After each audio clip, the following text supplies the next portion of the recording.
Le nom de Jean Piaget est célèbre dans le monde entier, et cela se comprend.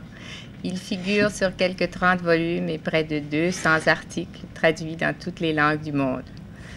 Son influence s'est manifestée au Québec jusque dans le rapport parent et à l'Université de Montréal, où s'est reconstitué un petit Genève où il est souvent question du patron.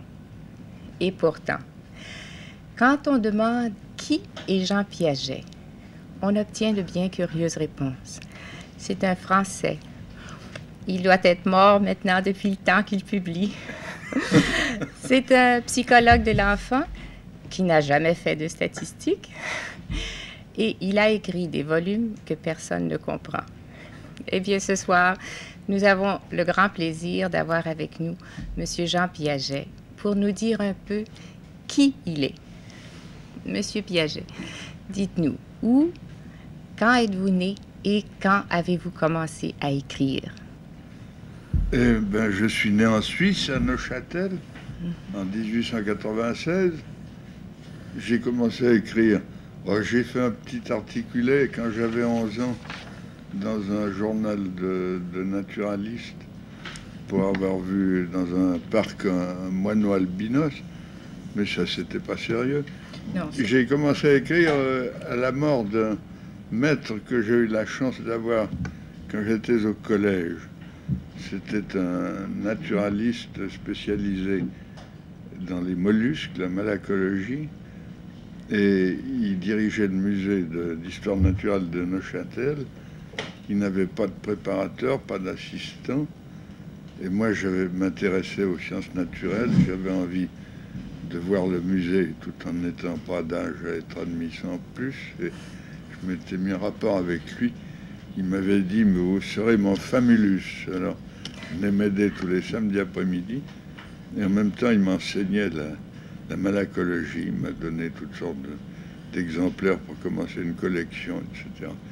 Alors, quand il est mort en 1911, il avait publié un catalogue des mollusques du canton de Neuchâtel. Et j'avais trouvé 2-3 choses en plus et j'ai commencé à publier. D'abord sur les mollusques du canton, ensuite sur ceux des Alpes suisses et différentes régions où j'allais. Mais vous aviez quel âge à ce moment-là? J'avais 11, j'avais 15 ans. Mais c'est pas sorcier de travailler avec des escargots. Et ces articles ont été publiés? Ah oui, oui, ils étaient publiés. Oui. Dans des revues de sciences naturelles. Et on savait votre âge? Non, pas toujours. Quelques-uns, mais pas toujours. Non. Est-ce que ça a compliqué un peu les choses de savoir que l'auteur était si jeune? Je me rappelle un collègue, si je puis dire, qui était un vieil Italien qui demandait à me voir. Je n'ai pas osé me montrer. J'étais grippé ou je sais pas quoi. Mais vous n'avez pas osé vous montrer, surtout parce que vous étiez encore en culotte courte? Ou... Oui, non, pas environ. J'étais au collège, quoi. Oui. Non, j'ai une petite aventure. Le directeur du musée d'histoire naturelle de Genève m'a offert un poste. Alors là, je lui ai répondu qu'il fallait que je commence par faire mon bachot. Et qu'ensuite on causera. Ça a dû l'étonner un petit peu. J'ai regardé ça et vous aviez écrit 23 articles avant l'âge de 20 ans. Oui, c'est possible. Oui. Et presque tous, alors, sur les mollusques. Oui. C'était une orientation très nette vers les sciences naturelles. Très nette, m'intéressait vivement à la biologie, et puis d'autre part, grâce à l'enseignement de ce bon maître, je savais quelque chose dans ce domaine-là. Et vous avez écrit aussi qu'à ce moment-là, vos études scientifiques vous ont protégé de la philosophie. Oui, Est-ce que... si j'ose dire.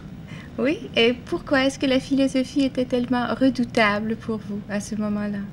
Ah ben, j'ai passé par la crise d'adolescence, la crise philosophique de tous les adolescents, mais ça me tentait, je me serais lancé là-dedans, certainement à corps perdu, sans cette préparation biologique qui m'apprenait à distinguer ce qui est vérifiable et ce qui ne l'est pas, ce qui est contrôlable et ce qui ne l'est pas, ce qui est spéculation et ce qui est hypothèse contrôlable. Vous en parlez comme si vous aviez échappé à un grand danger. Ah ben, je le pense toujours.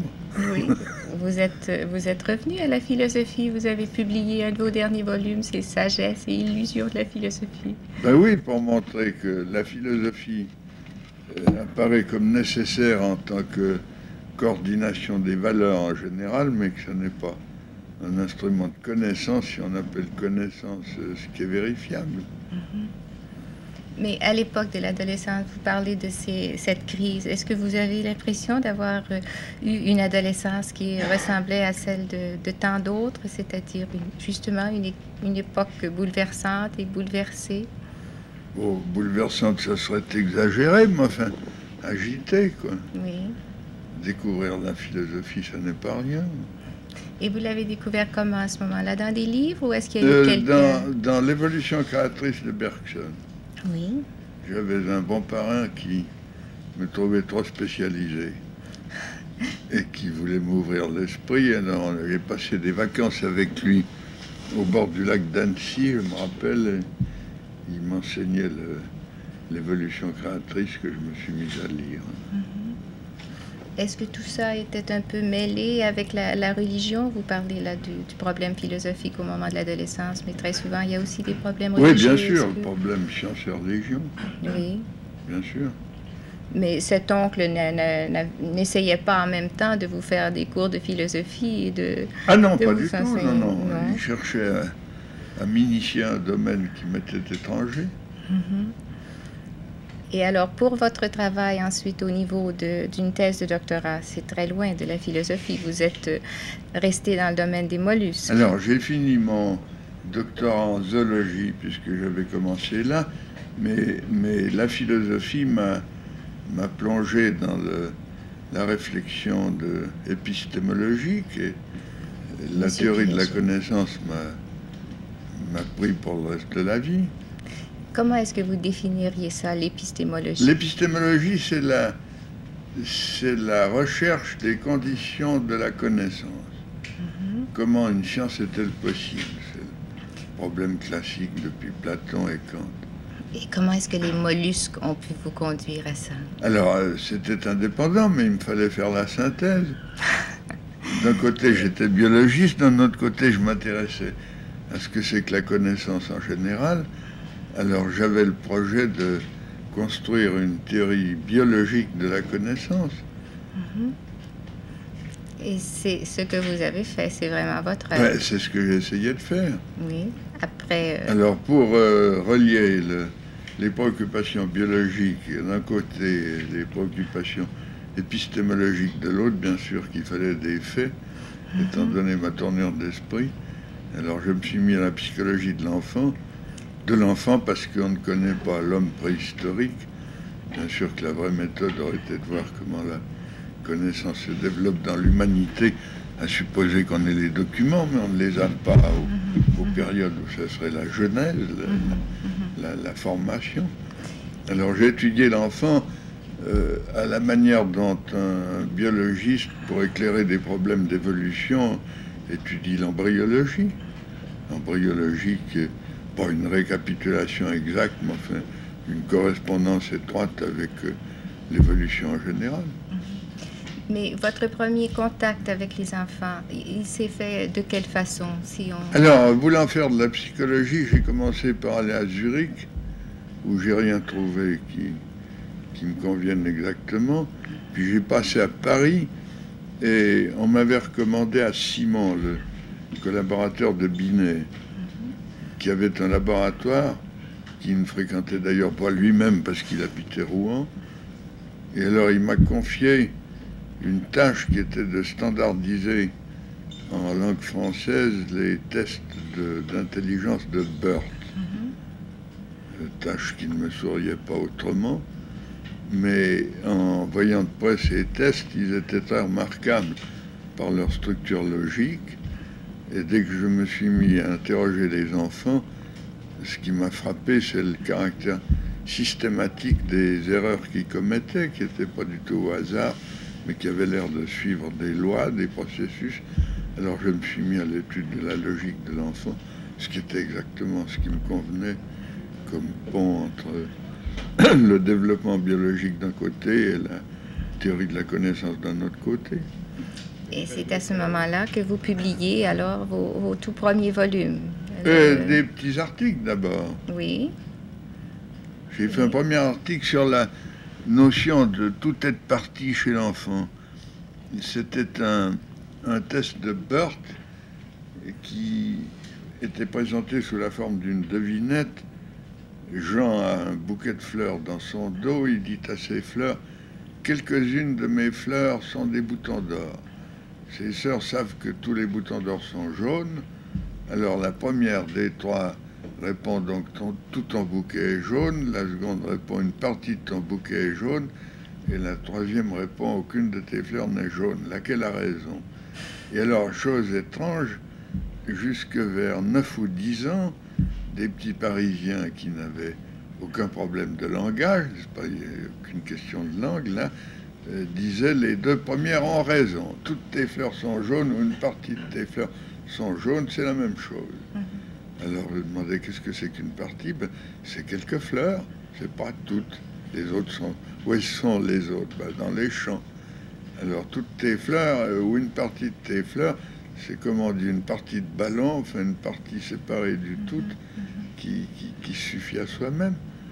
Alors je me suis mis à travailler ça de près. Et vous en avez tiré toute une théorie de la relation de la partie autour. Eh ben, c'est pas allé tout seul, je me rappelle avoir présenté cet article à mon ami Meyerson, que je voyais pour la première fois. Il s'est mis à lire ça devant moi. Il m'a dit, c'est pas dénué d'intérêt, mais ça me paraît aux antipodes de la méthode scientifique. Ça commençait bien. Alors, il m'a dit, on va prendre un juge intègre, je vous propose de faire lire cet article à monsieur Lalande, mon professeur de logique, et on verra ce qu'il en dit. Alors Lalande, comme étudiant débutant, je lui avais présenté un travail à la suite duquel il m'avait dit, lisez le code, monsieur, lisez le code, ça vous mettra de la précision dans les idées. Mais Lalande, heureusement, a trouvé l'article intéressant. Et ça a été publié. Dans le journal de psychologie. Oui. Et les deux premiers volumes qui paraissent, vous avez, je crois, à ce moment-là, 27 ans. Alors là, j'ai été appelé par Claparède à l'Institut Jean-Jacques Rousseau comme chef des travaux. Alors là, j'avais publié ce que j'avais fait à Paris. Là, je me suis mis à étudier les enfants de la maison des petits. Les relations, l'usage qu'ils faisaient du langage, etc. La maison des petits, ça c'est une école un peu comme une maternelle chez nous. Oui, c'est ça, c'est une maternelle, mais avec méthode libre, méthode active. Les enfants pouvaient parler en travaillant, on pouvait étudier leur langage spontané. Et vous étiez à ce moment-là déjà directeur des études et vous aviez... Alors là, j'étais chef des travaux et j'avais quelques étudiants sous ma direction. Et c'est avec eux que j'ai fait les premiers volumes. Et aujourd'hui, qu'est-ce que vous en pensez de ces... C'est le langage et la pensée chez l'enfant? Oui, c'est ça. C'est le jugement et le raisonnement. Est-ce que j'en pense? Ils sont déplorables. Si j'avais à les réécrire, je le ferais tout autrement. N'est-ce pas? Ils utilisent une méthode purement verbale. Je pensais que la pensée de l'enfant se livrerait dans son langage et qu'il suffit de causer avec lui, comme j'avais fait à Paris d'ailleurs pour les tests de Burt. Et j'en suis resté à cette méthode pendant quelques années. Mais est-ce que ça veut dire que vous jugez tous les volumes où vous avez utilisé cette méthode comme déplorables? Parce qu'enfin, il y en a d'autres.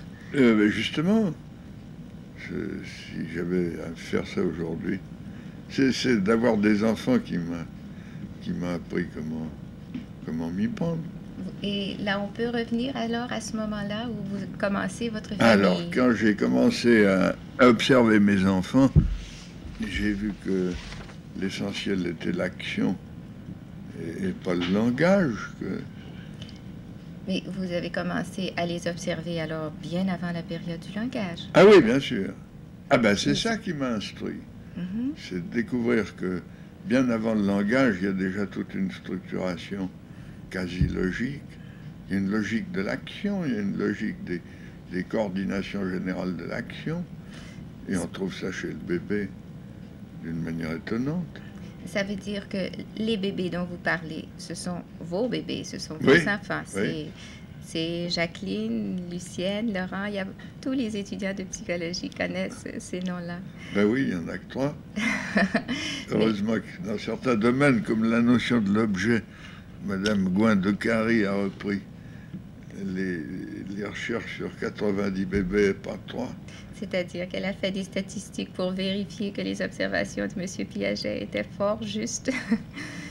Est-ce que vous voulez nous dire un peu ce qui vous a alors conduit en quelque sorte à justement cette notion d'objet qui est, je pense, là que vous avez eu l'intuition profonde que l'objet n'était pas permanent, substantiel. Ben, j'ai eu de la chance quand j'étais encore à Paris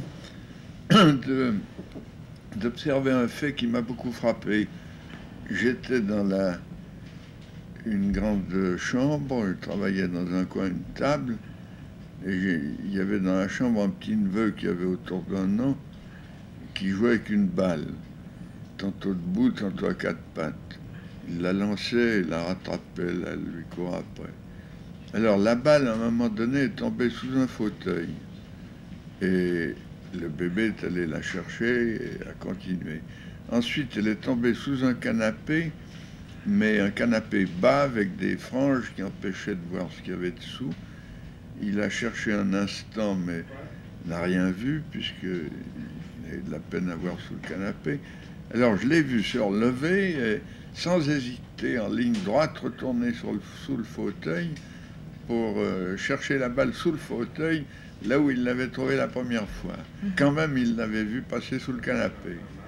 Alors là, c'est un fait tout à fait frappant. L'objet n'est pas encore dissocié de l'action, pour ainsi dire. L'objet, c'est une semi-permanence, là. L'objet continue d'exister, mais là où l'action a réussi. Alors on me suis dit, il doit y avoir un stade préalable où l'objet, une fois disparu du champ de la perception, n'existe plus du tout. Et ce que je viens de voir sur mon neveu devait être un stade intermédiaire dans la construction de l'objet. Et je me suis promis, quand j'aurai des enfants, d'étudier ce problème. Parce qu'en fait, la notion de l'objet, c'est le centre de nos notions sur l'univers. Et votre étude à ce moment-là sur vos propres enfants, est-ce que ça compliquait pas un petit peu la vie? Est-ce que ça voulait dire que vous les mettiez dans des situations expérimentales et quelque chose d'assez différent de la vie quotidienne? Ou bien est-ce que c'était simplement... C'était avant tout de l'observation sur les conduites spontanées, sans expérimentation. Et alors, dans certaines situations, il y a avantage à simplifier la situation et ça devient de l'expérimentation. Par exemple, pour l'objet, les recherches les plus simples consistent à offrir un objet intéressant au bébé quand il va le saisir, à le couvrir d'un mouchoir et voir ce qui se passe. Parce que j'ai vu, c'est que l'enfant qui avait déjà la main dirigée dans la direction de l'objet posé devant lui retirait sa main comme si l'objet n'existait plus. Mais ce que vous avez vu, puisque c'était des comportements spontanés des enfants, bien des gens avaient vu la même chose avant vous. Ben écoutez, la plupart des psychologues, c'est un malheur, ne font pas d'épistémologie. Ben, pour quelqu'un d'adonné à l'épistémologie, la notion de l'objet, c'est bien plus central que bien d'autres choses. Ou bien c'est ce problème qu'il faut étudier. objet, causalité, espace, temps, etc. Ou bien des psychologues voient les choses, mais ne savent pas vraiment en tirer alors tout ce que vous avez pu en extraire. Est-ce que vous voulez revenir un tout petit peu là sur cette période alors de très grande productivité à l'Institut Jean-Jacques Rousseau? Et vous aviez commencé à avoir des collaborateurs déjà, ou est-ce que vous œuvriez à peu près seul? J'étais seul. Il n'y avait pas d'assistant encore, mais j'avais la direction des élèves et par conséquent, je travaillais avec eux chaque après-midi dans les écoles, pendant que d'autres faisaient des observations tout le jour à la maison des petits. Et votre œuvre à ce moment-là, alors, c'est vraiment à partir, avant la période où vous avez vos enfants, c'est vraiment à partir uniquement des verbalisations des enfants. C'est ça. Vous avez parlé beaucoup de votre méthode clinique et je voudrais alors vous ramener un tout petit peu en arrière et vous rappeler que vous avez aussi, pendant un certain temps, été dans une clinique, c'est-à-dire celle de Bleuler. Oui, parfaitement. Et on vous voit même interrogeant à cette époque, alors, des malades mentaux à l'hôpital Sainte-Anne. C'est une orientation vers la psychopathologie. Elle a été très brève, en somme. Vous n'êtes pas revenu jamais vers... vous avez utilisé le travail clinique, mais vous n'êtes pas la méthode orienté. clinique m'a séduit parce que tout en poursuivant des buts précis, puisqu'il s'agit de voir comment le sujet résonne sur tel ou tel point, elle est beaucoup plus souple, elle laisse beaucoup plus de liberté au sujet qu'une méthode plus standardisée, comme des tests par exemple.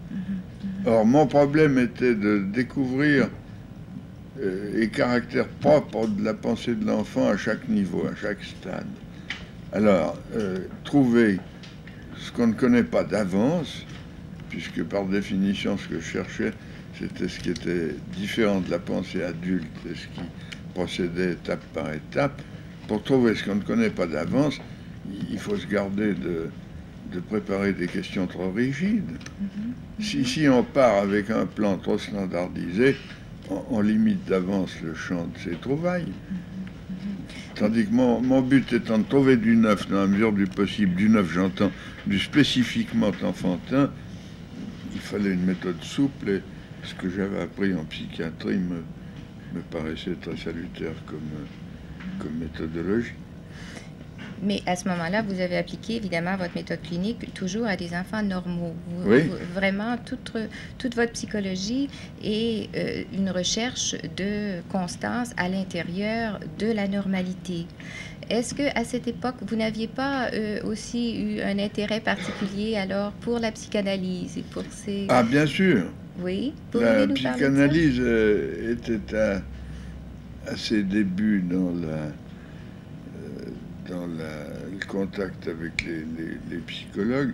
Et à Genève, il y avait une tradition datant de Flournoy et de Claparède d'intérêt pour la psychanalyse et pour tout ce qui était nouveau comme méthode d'investigation. Intérêt avec préjugés favorables, mais sans parti pris, enfin, intérêt pour savoir ce que ça pourrait donner. Alors ça m'a intéressé comme d'autres. Alors j'ai eu la chance de rencontrer une élève de Freud qui a débarqué un beau matin à notre institut en expliquant que le congrès de psychanalyse de La Haye l'avait nommée assistante à l'Institut Jean-Jacques Rousseau. Mes patrons qui étaient très libéraux ont dit bah, tant mieux. On n'a pas de finances pour un poste nouveau, mais si.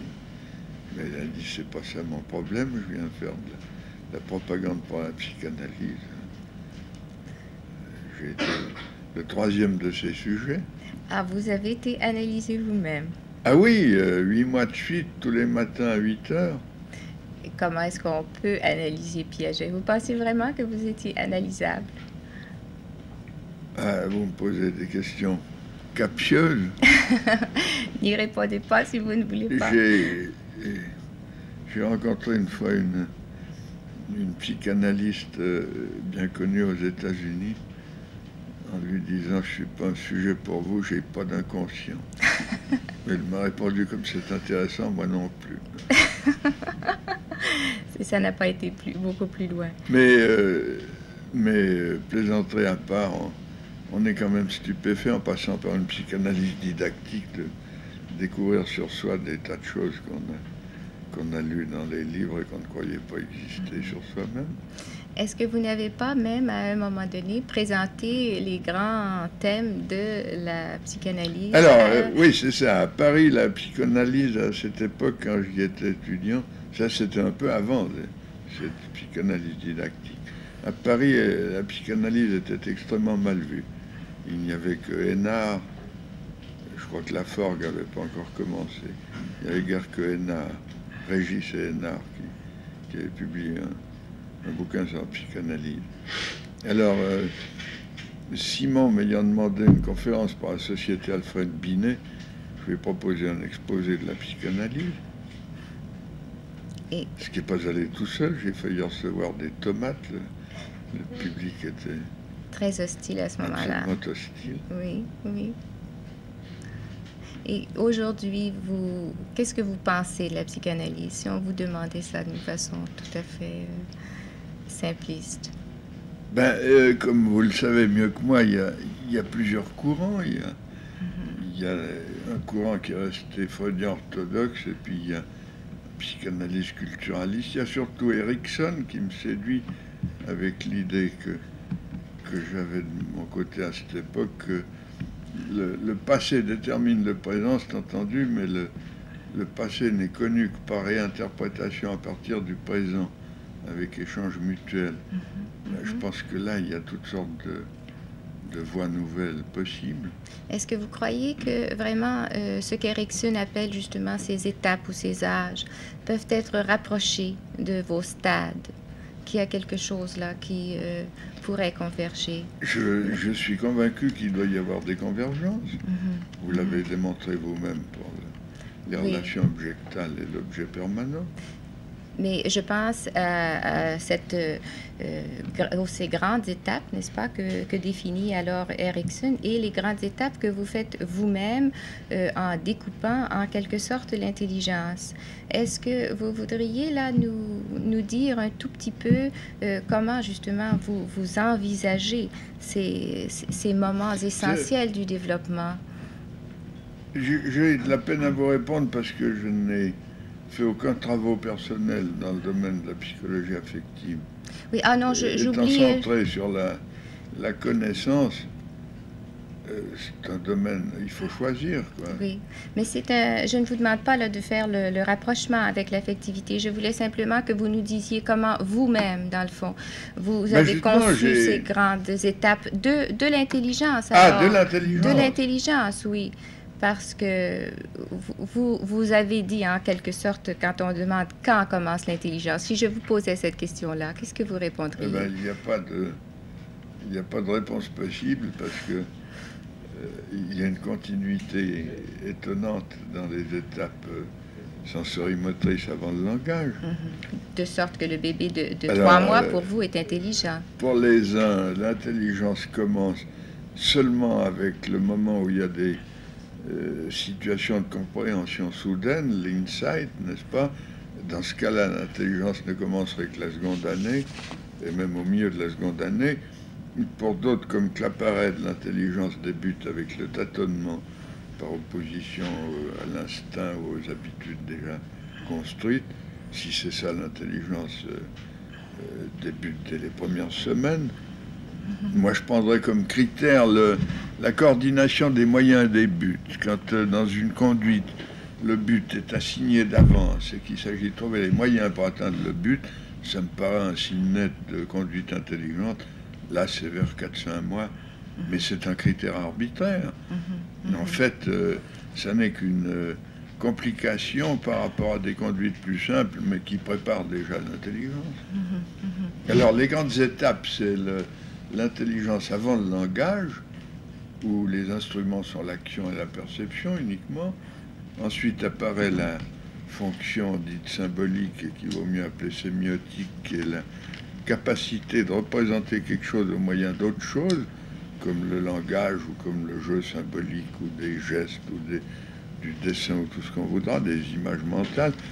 Alors la deuxième grande période, c'est la pensée proprement dite qui se superpose à l'intelligence sensorimotrice qui ne disparaît naturellement pas. Mais il n'y a pas encore d'opération.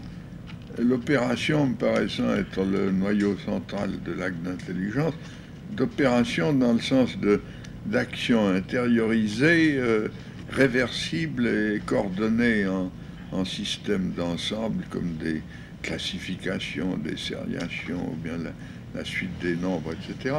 Alors, j'appellerais ça la période de la pensée préopératoire, où en particulier, il n'y a pas de conservation dans une transformation quelconque. Quand on verse un liquide d'un bocal dans un autre, l'enfant vous dira que le liquide a augmenté ou a diminué sans conservation. Tandis qu'avec une troisième étape qui débute vers 7 ans, vous avez l'opération dans le sens que je définissais tout à l'heure, et du même coup, avec la réversibilité, la conservation des quantités, des ensembles, des longueurs, tout ce que vous voulez. Et puis enfin, dernière étape dans le développement de l'enfant, c'est vers 11-12 ans, quand l'enfant parvient à raisonner logiquement, non pas seulement sur des objets, mais sur des hypothèses. C'est à ce moment seulement que l'intelligence devient formelle et que le langage traduit exactement le niveau intellectuel du sujet.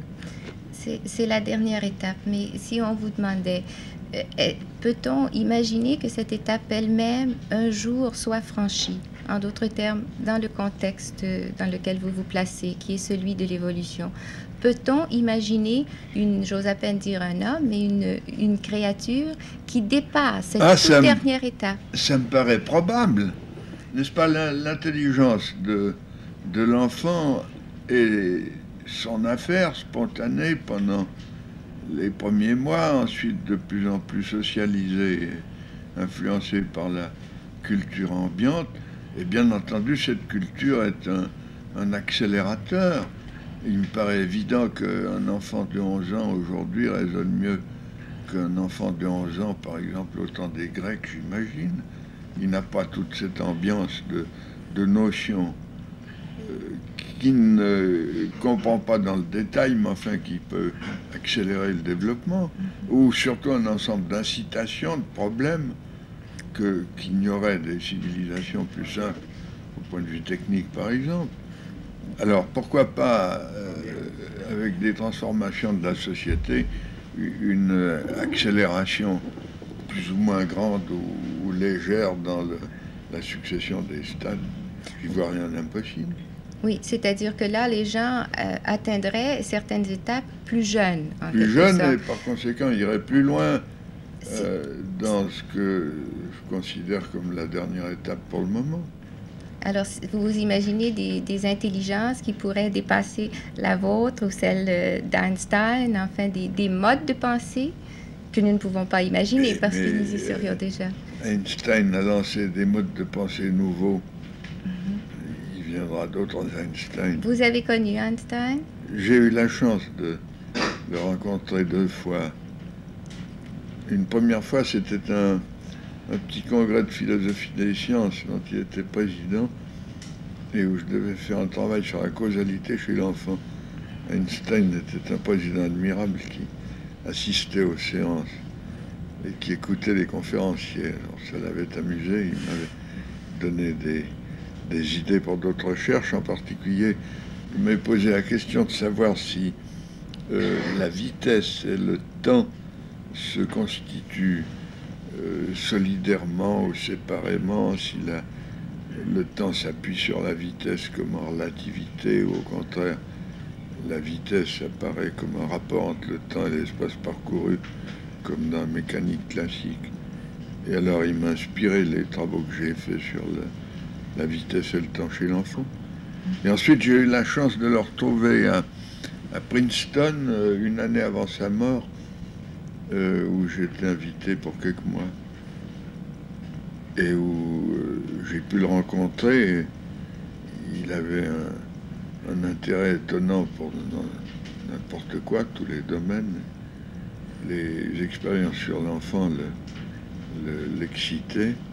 Il m'en faisait raconter, en particulier les non-conservations dont je parlais tout à l'heure. Il était stupéfait que ces notions ne se constituent que si tard et si laborieusement. Et vous avez connu d'autres grandes personnalités? Je songe à Freud, par exemple. Il vous est arrivé de rencontrer Freud? Freud, je l'ai rencontré au congrès de psychanalyse de Berlin en 1922, sauf erreur. Vous avez discuté avec lui? Pour participer avec Freud à un congrès, il vaut mieux faire un petit rapport soi-même que de se taire. Alors j'avais présenté un travail sur la pensée symbolique chez l'enfant, dans le jeu symbolique, dans la pensée représentative en général. Et alors, ça avait amusé Freud. J'ai un souvenir d'ailleurs inquiétant de cette conférence. L'orateur était face à un grand public, mais à côté de lui, Freud était assis dans un grand fauteuil à fumer des cigares. Et le public ne regardait pas le conférencier, mais regardait exclusivement Freud. Quand il avait le sourire, toute la salle avait le sourire. Quand il avait l'air sombre, toute la salle s'assombrissait. La chapelle était déjà organisée. Ah oui, très net alors. Oui. C'est un reproche qu'on vous a fait souvent du côté alors des psychanalystes de ne pas vous être occupé de l'affectivité et de n'avoir regardé que l'intelligence. Qu'est-ce que vous répondez à ça? Mais je réponds que je ne suis pas psychologue de métier. Je suis épistémologiste essentiellement. C'est la connaissance qui me préoccupe. C'est un tel domaine et il y a tant de travail et j'ai encore tant à faire aujourd'hui que de trouver le temps de s'occuper de l'affectivité à côté est un autre problème. Et alors d'autre part, je ne crois pas que l'affectivité modifie l'intelligence et par conséquent on peut faire une séparation. Là, ça n'est pas la vie de tout le monde du tout. Mais je pense que l'affectivité, Spitz l'a montré admirablement dans les premières périodes, est un moteur indispensable, bien sûr, au travail de la connaissance, mais qu'elle n'en modifie pas la structure. Elle peut accélérer dans des situations favorables, elle peut retarder grandement, comme dans les situations d'hospitalisme de Spitz, le développement de la pensée, mais elle n'en modifie pas la structure. Je pense. Prenez deux élèves en classe élémentaire d'arithmétique, un qui a le goût des mathématiques et l'autre qui voit un pensum terrible. Tous les deux finissent par faire 4, n'est-ce pas? C'est pas parce que l'un s'y intéresse ou que l'autre a de la répulsion pour le calcul que ça va modifier les structures. Mais vous voyez la possibilité quand même de certaines interactions qui feraient que dans certains cas, disons, où l'affectivité joue beaucoup, elle envahisse en quelque sorte l'intelligence et sans modifier les structures, au moins nuise au fonctionnement. Ah oui, bien sûr, bien entendu. Si nous revenions alors à cette productivité qui est la vôtre, j'ai parlé au tout début de quelques 30 volumes et 200 articles. Est-ce que vous pourriez nous dire? Hélas, oui. Vous avez dit quelque part que vous y êtes arrivé parce que vous n'êtes pas obligé de lire Piaget. Mais est-ce que vous nous diriez comment vous avez réussi à produire à ce rythme vraiment et pendant maintenant... près d'un demi-siècle? C'est pas commode à dire. Je suis un anxieux. Et le seul moyen de me guérir de l'anxiété, c'est de travailler. Puis alors, d'autre part, écrire des livres me paraît beaucoup plus facile que d'écrire des articles. Et a fortiori encore bien plus facile que d'écrire des lettres. Parce qu'un livre, on ne commence qu'une fois, puis ensuite ça dure 1 an ou 2. Alors on n'a plus qu'à continuer. Une fois que c'est commencé, ça crée une lacune, un besoin, et on continue tout naturellement. Et où trouvez-vous le temps d'écrire? Parce que vous avez votre professorat, vous avez eu, nous y reviendrons peut-être, des activités administratives. Est-ce que ça veut dire que vous écrivez tous les jours et dans tous les moments disponibles? Tous les jours et dans tous les moments disponibles. Et comme une sorte de devoir, je change Non, un peu pas notre du chat. tout. Pas du tout. Justement, c'est le moment de délassement, si je puis dire. C'est le moment où je me sens bien, quoi. Alors pour vous, c'est vraiment, là, comme vous venez de nous le dire, un moment de diminution de l'anxiété. C'est ça. Mhm. Et vous pouvez écrire n'importe où, ou bien vous faut-il, comme certains écrivains, telle table et tel éclairage? Je travaille beaucoup mieux en vue de la nature. Oui. Soit à la montagne quand je peux en vacances, soit à une fenêtre qui donne sur un coin de paysage. Ça c'est net. Mais si j'ai pas la nature, j'écris n'importe où. Dans un aéroport, dans un café. Dans un café comme à Paris. Le Balzac. Vous avez été professeur à la Sorbonne. Oui, 11 ans. Est-ce que ça n'est pas tout à fait exceptionnel pour un non-français d'occuper une chaire à la Sorbonne? Oui, oui. On a tourné les règlements en ne nommant pas le titulaire et en me chargeant du remplacement du titulaire avec renomination automatique au bout de l'année. Et votre enseignement vous a conduit non seulement à Paris, vous avez surtout enseigné évidemment en Suisse, là, et bien chez vous, Neuchâtel, Lausanne, Genève, mais vous avez parcouru le monde aussi, vous avez enseigné ailleurs. Ah, des conférences. Des conférences.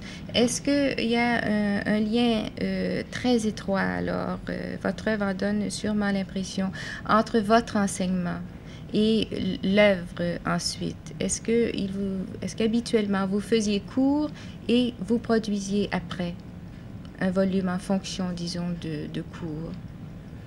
Oh, c'est plutôt... oui, en un sens. J'aime faire un cours sur des choses en train, en gestation. Ça précise les idées. Et je crois que pour l'auditoire, c'est plus intéressant d'avoir quelque chose qu'on est en train de construire que du tout fait. Comment avez-vous l'impression qu'on est en train là de réagir justement à votre œuvre? Je pense particulièrement aux États-Unis. On a mis beaucoup de temps à vous accepter et vraiment à assimiler en quelque sorte de vos travaux. Comment expliquez-vous cette réticence? Ben, n'est-ce pas, la très grande majorité des psychologues américains sont empiristes et behavioristes. Et ma tendance est au contraire d'insister sur l'activité du sujet et la construction des connaissances par cette activité du sujet. Alors il y a là un conflit de tendance qui est très net. On vous voyait à ce moment-là, je pense, comme un philosophe, entre autres. Et, oui, c'est ça. Pas tellement comme un psychologue. Oui, c'est ça, comme un philosophe égaré. Mais j'ai l'impression qu'on a changé, parce qu'il suffit aujourd'hui de parler de Piaget pour aussitôt, n'est-ce pas, modifier son statut. Et comment expliquez-vous alors que depuis un certain nombre d'années, au contraire, vous soyez tout à fait à la mode aux États-Unis? N'est-ce pas, je crois que ça a commencé quand j'ai publié, ou quand ça a paru en anglais, parce qu'il y a toujours du retard, mes premiers travaux sur les conservations et non-conservations. Ça, c'est un phénomène assez spectaculaire, n'est-ce pas, que l'enfant n'admette pas qu'une quantité se conserve quand elle change de forme, qu'une collection conserve son nombre quand elle change de configuration, etc. Vous voulez nous donner un exemple de ça? Ah ben, vous prenez... vous alignez par exemple 7 jetons rouges en donnant à l'enfant une collection de jetons bleus et en lui demandant d'en trouver autant. Il vous fait les petits vous font une rangée de même longueur sans s'occuper du nombre. Ça, c'est pas intéressant. Mais vous avez une deuxième étape où il vous donne une collection de 7 bleus contre 7 rouges par correspondance terme à terme, un en face de chacun. Mais si la correspondance qu'on peut appeler optique ici, qui est simplement figurale, est modifiée, c'est-à-dire que si vous écartez les jetons d'une des deux rangées, alors il n'y a plus le même nombre. Alors il vous dira qu'il y en a plus parce que c'est plus long, ou bien qu'il y en a moins parce que c'est moins serré, etc. Ben, ça, c'est quand même assez ahurissant que ces conservations qui, pour nous, sont la condition même de la pensée, n'apparaissent que vers 7 ou 8 ans. Alors, quand les Américains ont repris ces expériences, persuadés qu'ils trouveraient autre chose et qu'ils ont trouvé la même chose, j'ai l'impression que c'était un choc. Ils se sont mis à regarder de plus près. Est-ce qu'il y a eu une époque où ils avaient repris de vos expériences et où ça n'allait pas tout à fait Oui, bien? justement, les premiers livres dont vous me parliez tout à l'heure, qui employaient une méthode essentiellement verbale, alors ça avait été repris dans le domaine de la causalité physique, par exemple, et puis avec une méthode verbale tant soit peu différente, on trouve des choses également tant soit peu différentes. Et l'opinion était qu'on peut faire dire à l'enfant ce qu'on veut, ce qui n'est pas vrai, mais la méthode étant très incomplète, les contrôles ne donnaient pas sécurité. J'ai repris ces dernières années la causalité, en reprenant la causalité avec des méthodes d'expérimentation de l'enfant, un matériel qui manipule des problèmes précis de transmission, de direction, de vecteur, etc. On trouve des choses extrêmement précises qui m'avaient totalement échappé autrefois. Oui, mais dans ces œuvres, parce que je vous avoue que ça fait un choc, la façon dont vous réagissez à vos toutes premières œuvres, qui malgré tout, pour plusieurs, restent des classiques. Dans ces œuvres, il y avait quand même des découvertes très importantes et sur lesquelles vous n'êtes jamais revenu. Est-ce que vous seriez prêt là vraiment à renier en quelque sorte? Non, il y a des choses à retenir. Par exemple, dans la causalité, les expériences sur l'ombre ou bien le mécanisme des bicyclettes, tout ça a été confirmé depuis. De sorte que si je vous demandais, par exemple, comment doit-on vous lire, est-ce que vous diriez qu'il faut quand même commencer par le commencement? Je ne crois pas. Non? Qu'est-ce que vous diriez? Je dirais qu'il faut commencer par le sensorimoteur, qu'il faut étudier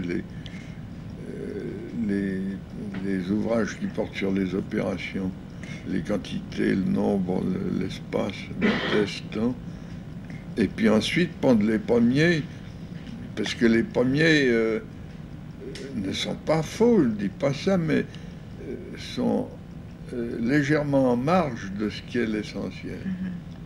Et presque, en tout cas, de votre vocabulaire d'aujourd'hui, qui est tout à fait différent. De sorte qu'il faut même avoir un dictionnaire, parfois, et qu'il y a des dictionnaires spécialisés de vos œuvres. Monsieur Piaget, le temps file et je voudrais vous demander, en terminant, vous avez cette œuvre immense derrière vous, là, près d'un demi-siècle de publication. Par ailleurs, vous êtes encore d'une extraordinaire vigueur. Vous n'avez pas diminué votre rythme de publication. Vos amis et même vos ennemis ne voient aucun fléchissement chez vous. Est-ce que vous pourriez nous dire, pour vous, là, qu'est-ce que c'est demain? Demain? Qu'est-ce que vous voyez demain pour vous, pour votre œuvre? Qu'est-ce qu'est l'avenir? Eh bien, pour le moment, je suis dans les problèmes de causalité qui m'ont tout à fait renouvelé en me plaçant au point de vue de l'objet et plus au point de vue des activités du sujet. Alors là, j'ai encore à faire pour 1 ou 2 ans au moins. Mais ensuite, il y a toutes sortes de lacunes dans la doctrine qu'il faudrait combler. Le problème central du passage d'un stade à un autre, que ma meilleure collaboratrice Schneider étudie par des méthode d'apprentissage. Mais il reste dans les questions du développement spontané des problèmes non résolus, le mécanisme même de l'équilibration, de l'autorégulation, la manière dont l'enfant ou l'adolescent découvre des structures nouvelles par une sorte d'abstraction à partir des antérieurs qui ressemble beaucoup au travail du mathématicien, des opérations sur des opérations, etc. Tout ça est encore en partie obscur et demande des remaniements, enfin Et voyez-vous quelque chose du côté là de l'intelligence artificielle, entre autres, de la possibilité de l'utilisation de votre œuvre dans des modèles cybernétiques? Ah, je le souhaite très vivement. Oui. Et vous avez ça, vous croyez que vraiment ça peut déboucher de ce côté-là, qu'on mettrait... Mhm. Il y a des travaux déjà dans ce sens? Ben, il y a les travaux de Papert qui sont prometteurs à cet égard. Et selon vous, est-ce que c'est votre théorie alors qui serait la plus adaptable en quelque sorte? Il serait un peu présomptueux de le penser. Oui. Mais comme je pense qu'elle est vraie, je pense qu'on en retrouvera quelque chose dans l'intelligence artificielle. Oui.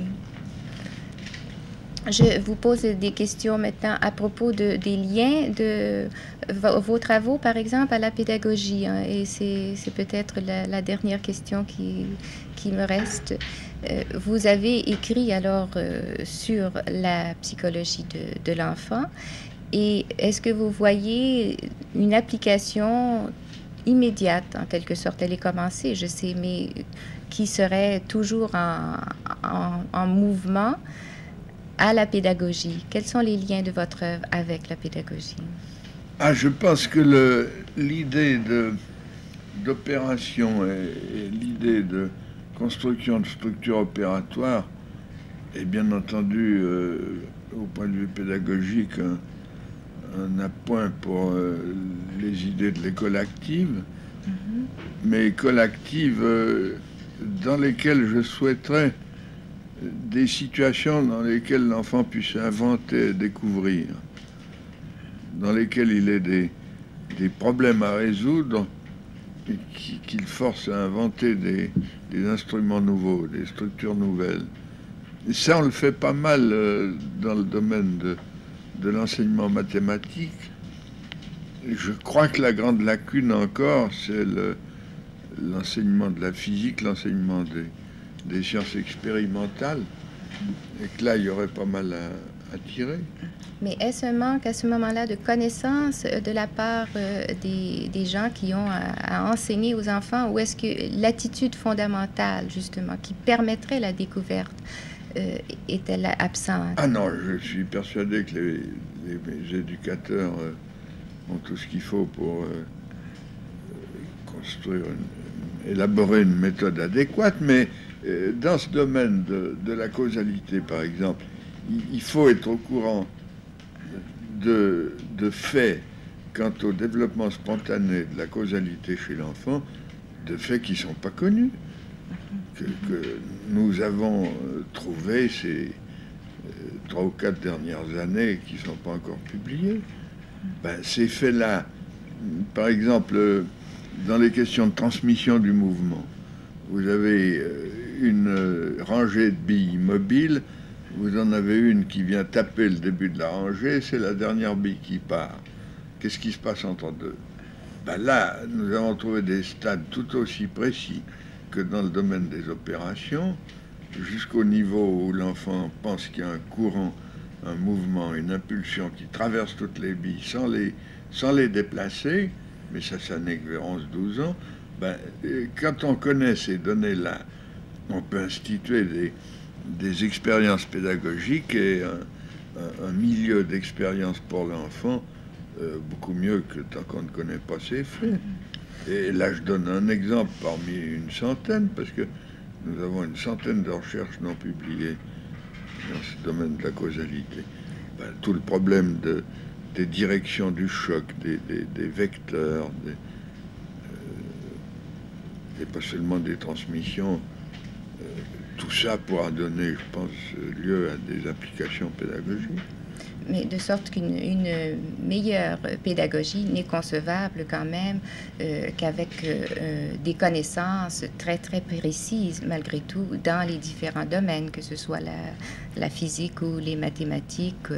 Oui, bien entendu, mais c'est à l'éducateur à les acquérir et à trouver lui-même ses méthodes, et c'est pas au psychologue, je crois. Mais ne pensez-vous pas qu'il faudra quand même quelqu'un pour faire le passage entre vos travaux, si vous voulez, et celui des éducateurs? Parce qu'on ne pourra pas leur demander à tous de lire du Piaget, de tout lire Piaget. Ah oui, mais il y a pas mal de spécialistes qui peuvent faire qui font le pont, qui s'occupent aux États-Unis, vous voyez même des physiciens qui lâchent leur laboratoire pour faire de l'enseignement élémentaire, au tout petit. J'ai rencontré à Berkeley un physicien qui s'appelle Karplus, qui fait de l'enseignement préscolaire, pour ainsi dire, en enseignant. Monsieur Piaget, je suis obligée de vous arrêter là parce que nous avons déjà terminé. Je voudrais simplement ajouter, alors que on a souvent dit qu'un des grands génies de la psychologie, le premier des grands génies, était Freud, et qu'il avait révolutionné le monde contemporain, notre façon de sentir.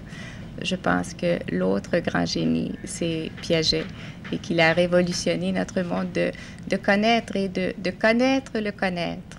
Il y a le siècle de Freud, qu'on le veuille ou non, mais je crois que nous sommes dans le siècle de Piaget. Et merci, patron. Merci.